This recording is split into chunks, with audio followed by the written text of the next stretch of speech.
So guys, last time when we talked about circular flow of income, we talked about how few things happened. The first thing we said is that in an economy, output must equal to your uh, expenditure, which must equal to your income, right?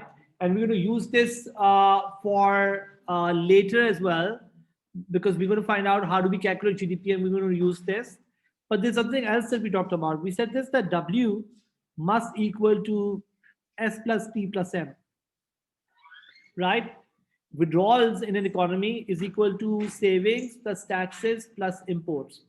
And injections in an economy is investment plus government expenditure plus export. So I want to talk about more about these two things, and then talk about equilibrium in a macroeconomic sense. Okay, this is an important discussion. So guys, what is an injection? An injection is any expenditure which is done by which is done in an economy that results in our GDP to go up. But this injection, guys, which is happening here is an expenditure. For example, who does I? Who is responsible for doing investment? Firms. Very good. So I is firms, G is government expenditure, and X is expenditure by foreigners on our goods. But that expenditure causes our income to go up. Although it's done by foreigners from their income, but our income go up. Goods go out, income go up. So all of these three components actually are good for my GDP, because they will make my GDP. Because whenever investment happens, more jobs will be created. Whenever government expenditure happens, more jobs, more income will be created. Whenever X go up, more jobs will be created, more income will be created, and so on. Make sense, guys? So all of this I and G and X are basically those components which is basically going to make my GDP or income to go up. Are you all with me? Does that make sense? What about withdrawals? Withdrawals, we believe, can shrink our economy, because the money that you don't spend, okay, and you decide to save it, it can be not good for the economy, because like if you decide to save, we will see GDP to go down. If the government is taxing too much, in UK, for example, the tax rates are pretty high. People complain they have lower disposable income to spend. Or if a lot of money is being spent on imports, like if you're not buying domestic goods and you're buying imports, then again, this will be problematic, because that could result in your expenditure on domestic goods to not happen. Guys, so W is going to shrink my GDP. Isn't that true? Because if you don't spend on the economy, if you spend on imports, you're not buying domestic goods. So this will not be good for us. Why do people not like imports? Because imports, although they can raise your standard of living, but they also do not generate jobs in your economy. If you buy a lot of imports, then you are shrinking the economy. But if somebody else is buying more of exports, it's going to increase our economy. Make sense? So we say this, guys, a core important thing to understand, and I'm going to talk about this in 1 minute. We say this, or your AE, your aggregate expenditure in an economy. Remember AE, aggregate expenditure in an economy. So one more thing that will happen is basically in this macro, there will be a lot of W, I, G, X. It's going to be few days before we completely internalize it.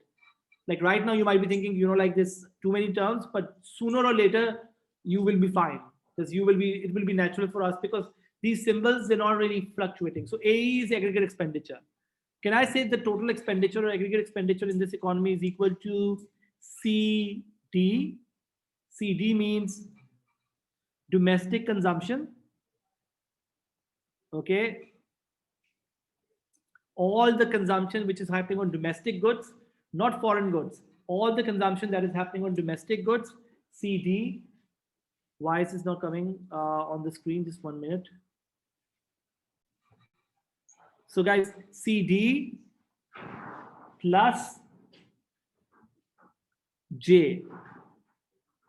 In other words, either your domestic consumption is happening, or firms are spending money, or government is spending money, or exports is happening. Why didn't I write M here? Because M is not an expenditure on domestic goods. It's an expenditure on foreign goods. I'm just only looking at CD. So my AE, I have given an equation. AE is equal to CD plus J. So this is my equation number 1.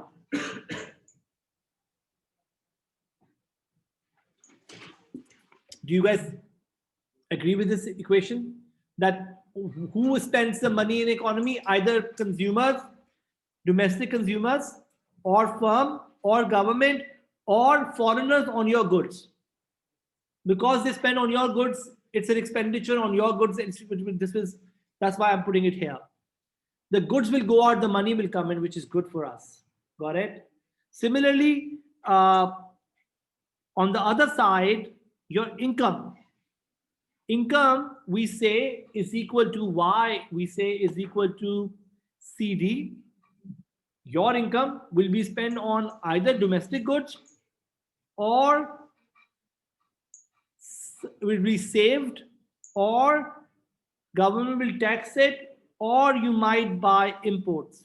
In other words, Y is equal to CD plus W.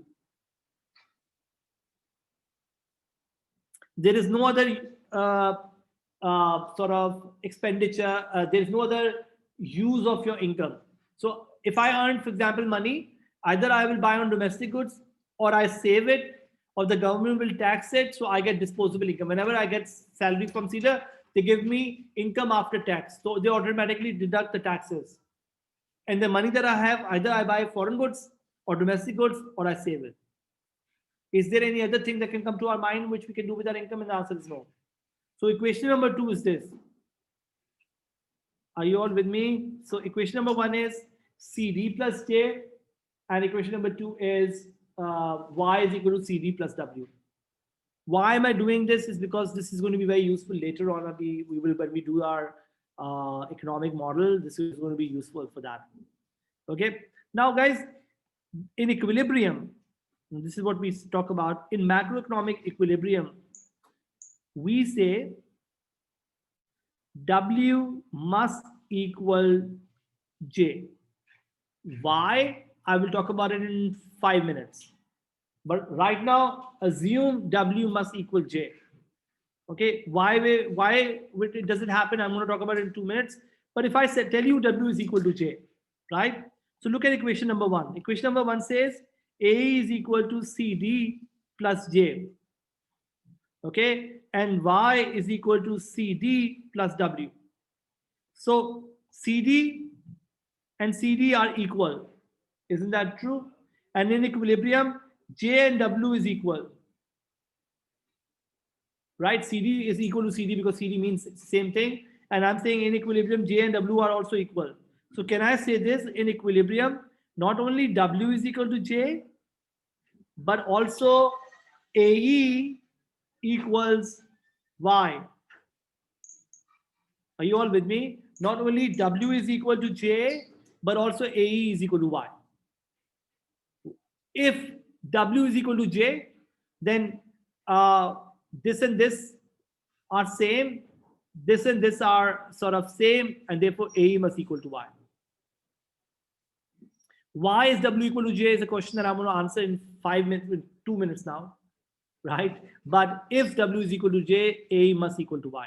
And these are the 2 things we will remember, because we will use this very often. Because when we draw our model, we make our model in the next chapter, we will always come to equilibrium and we'll make 2 diagrams. And those 2 diagrams will be AE is equal to Y diagram and W is equal to J diagram. So that's something which we need to remember. Okay.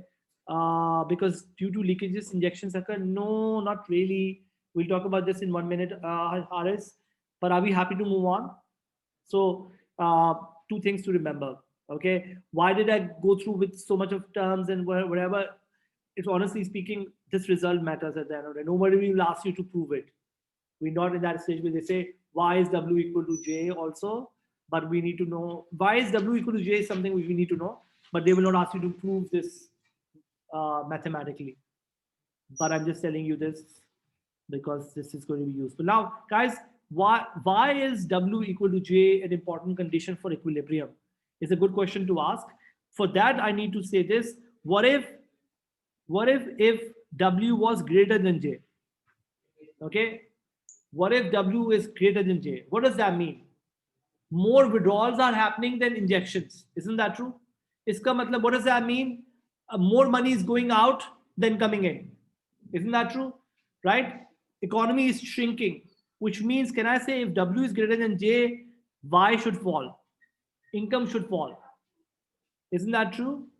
If your income goes down, guys, uh, I I is investment, Arun. I is investment, J is injection. Guys, you need to remember this. So J was injection, J for injection, and why? Because I is allotted to investment. So every time you hear I word, remember this is investment. Okay. So guys, if W is greater than J, which means more withdrawals and injections, GDP will fall. So Y falls, which means GDP falls. Right? If GDP of an economy falls, guys, do you think we have less money available now for consumption? So CD will fall. But you also have less money available to save. You have less, government will have less money available for taxes. Remember, this is kind of like a recession kind of a situation. When people's incomes start to fall, savings will fall, taxes will fall, and even expenditure imports will fall. In other words, what are these three components? What is S plus T plus M called? Withdrawals. Good job. W will start to fall. So when W is greater than J, it will make the GDP to fall, which will make the withdrawals to fall, which would mean W will keep on falling. Withdrawals will keep on falling till W becomes equal to J. Because if W is not equal to J, like if it's greater than J, GDP will fall, which will shrink this economy, and that would make my savings, taxes, import to fall, which means the W will have to fall to. And then when W equals to J, is there any need for GDP to change? And the answer is no. Right? Are you all with me? People online, does that make sense? Arun is still stuck in symbols. Arun, does that make sense now?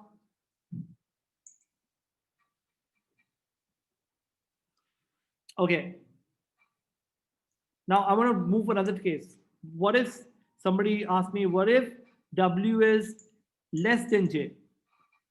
This could also be possible, right? Either W could be greater than J, or W could be less than J, or they could be equal. W is greater than J, we saw GDP will fall, Y would fall, and W will fall, and therefore W become equal to J. What if W is greater than J? This is good news, guys. This is the best case scenario because injections are more than leakages, which means GDP will start to grow. So GDP will rise. The economy is growing because more money is coming into the economy. Investment bhi ho rahi hai, G is going up, X is going up. So GDP will rise, which means Y incomes will rise, which means CD will rise. The economy will, people will spend more on domestic goods, but therefore you will also see savings will go up, or taxes will go up, and imports will also go up because people are finding the economic prosperity to rise. I mean, a good example of this is China. Chinese are one of the largest tourists. Chinese are also now becoming a big consumer of imported goods as well. Why? Because their GDP is going up, so their economic well-being is going up. Now, S and T and M goes up, which would mean W will go up. Isn't that true? The withdrawals in the economy will go up. So pehle W was less than J because of which GDP was going. And when W goes up, W will keep on rising till W becomes equal to J. And at this point, again, we are reaching equilibrium. In other words, guys, W is equal to J is the condition for equilibrium.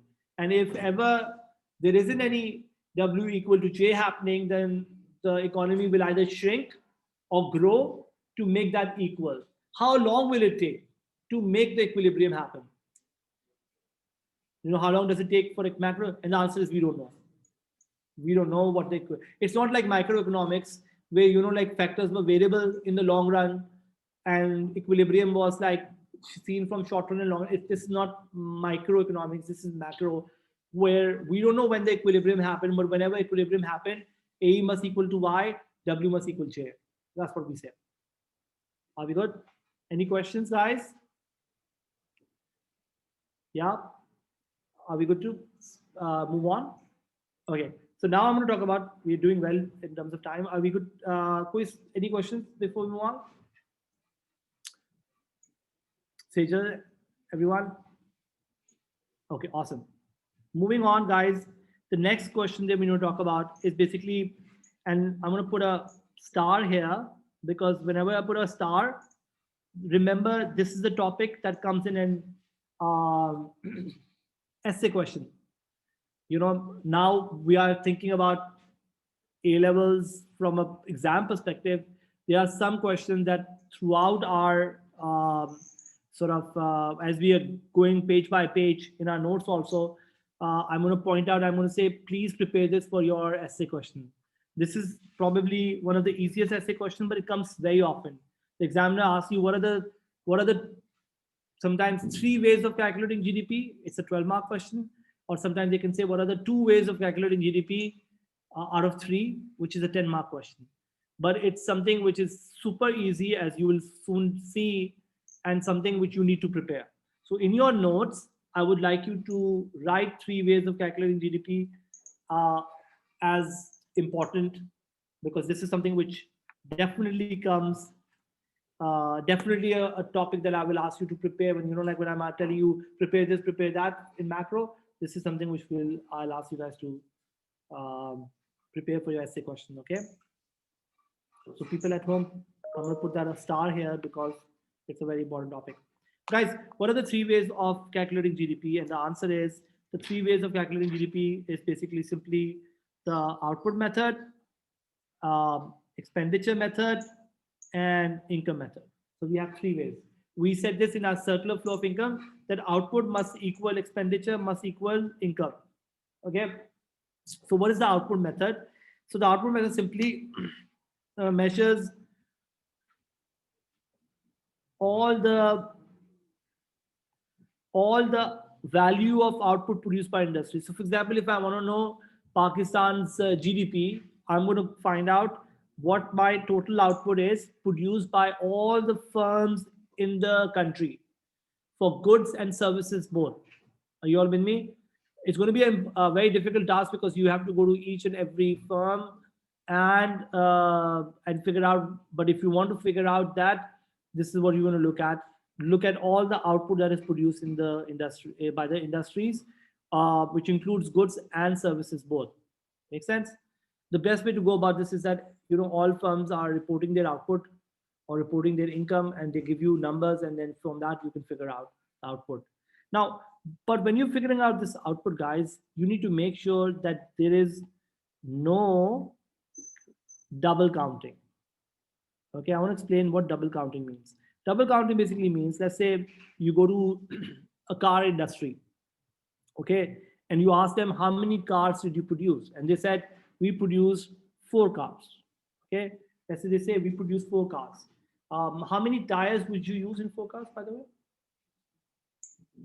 How many tires would you use in 4 cars? Sorry? 16. Good job. 4 times 4, right, is 16. Now, if I go to the tire industry, right, and I ask them, guys, 20. Arun is saying 20 because you have 1 spare one. I'm going to take that. Arun, good job. Sawal, it's a good observation. Let me write this. So it's going to be 20, 4 times 5, which is 20. Because yes, there is a spare tire that is going to be there as well. So guys, if there are 20 tires, right? If I go to the tire industry now and I tell them, okay, how much tires did you produce? And they say 20, right? And I put that also as my output. Would that be the right approach? And the answer is no, because I've already used the value of my car, which has a tire in it. So what does double counting basically mean? It says I need to ignore the output of the tire industry, which means either I do what we call final value of method, or I do value added at each stage. I can't do both. Either I look at the final value or I look at value added at each stage. What is value added at each stage? I'm going to give you an example. Let's say these days I'm into biking. So let's say there is a bike, for example, which has inputs, you know, which has inputs of, let's say, $900. Okay, all the gear system, all the steel or whatever, or if it's a carbon bike, all the carbon, or the wheels, and so on and so forth, right? Or the plastic and so on. $900 worth. You, the manufacturer, use all of this, right? And he added another $1,400. Make sense? So this is the second stage of production. Now the bike is ready. It went to retailer, who of course is also spending money because he has a store and all that. The retailer added another value of, let's say, $600. So now the bike value is how much? 2,900. So either I can look at the final value of 2,900, or I do the value added at each stage. But I can't do both, because if I do both, this will be what we call double counting. Are you all with me? Does that make sense? Any questions, guys? So I'm thinking, when I'm looking at the value and I saw a value which is for $2,900, the guy said I sold a bike of $2,900. So I will ask him, okay, and that basically means he will tell me that, either I look at this value, or basically I figure out what are the various inputs there. So I will go to the input factory, then I go to the manufacturer, then I go to the retailer, but then I don't go to the final value person. Make sense? So final value is basically, this final value, by the way, is also called sometimes X factory price, or the price which is or retailer price. Here you don't look at taxes or whatever. You look at what is the final value, which is at which the bike is being sold. Okay, so whenever you're looking at output approach, you look at final value or value added addition, but not both. So you ignore the wheels or the tires that are used in the car if you already looked at the final value of the car. Make sense, guys? Are we good? Any questions? Okay, so this is what we call the output approach. The next thing we talk about is what we call your income method. So what are income? So because you made output, you also paid people income. Remember, we use the factors of production, the land, labor, capital, and enterprise. So the guy who gave you land, you paid him rent. The guy who paid you wages, the guy who gave you labor, you paid him wages. You gave interest to capital, and then you have profits. All of these, what we call them factor payment. So in the income method, what we do is that we focus on all the income paid to factors of production. Okay, or in other words, we look at factor wages. Okay, of factor payments. The only problem is this, that sometimes some people are given payment for which they're not producing any output in return. For example, what if you get unemployment benefits? Do you get unemployment benefit because you're producing any output? And the answer is no. What do we call those payments? We did that in AS. It is, but it's a kind of government expenditure which has a name. We call them transfer payments. Remember transfer payments? We said that all those payments for which no output is produced. So guys, we need to make sure that we do not include any transfer payments, which are payments for which no output is produced in return. You need to remember this term. This comes a lot in MCQs in A2. Transfer payment is any payment for which no. Why don't you include this? Because if you include this payment, then it will not match your first answer. Your first answer is the output method. The value of the output is equal to the income. Isn't that true? Which should equal to expenditure. So if you want the output method to match the income method, do not use any payments for which no output is produced in return. So transfer payments are ignored in this method. Make sense? What are transfer payments? Like unemployment benefit, pensions, student grants, and so on. Any questions, guys? Does that make sense?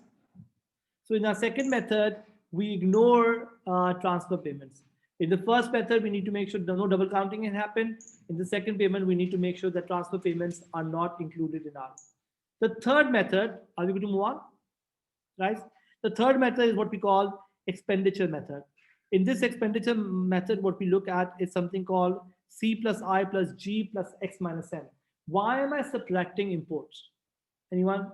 Why am I subtracting import?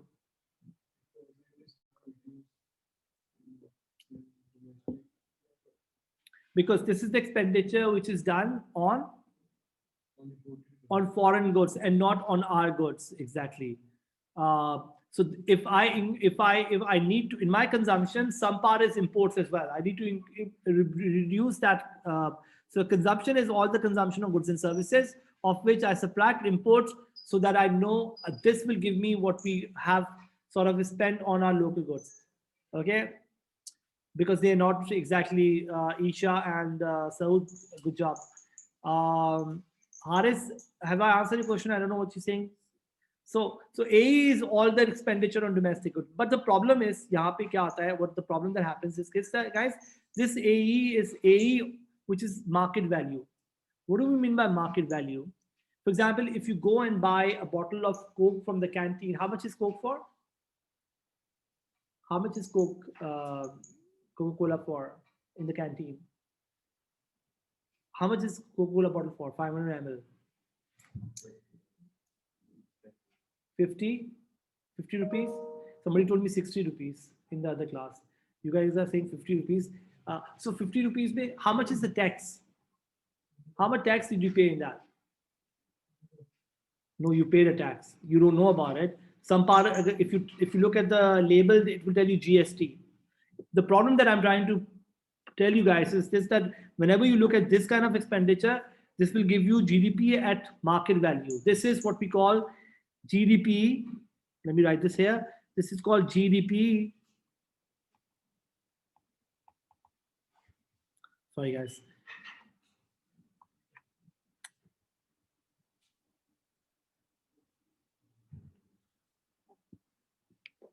This is called GDP at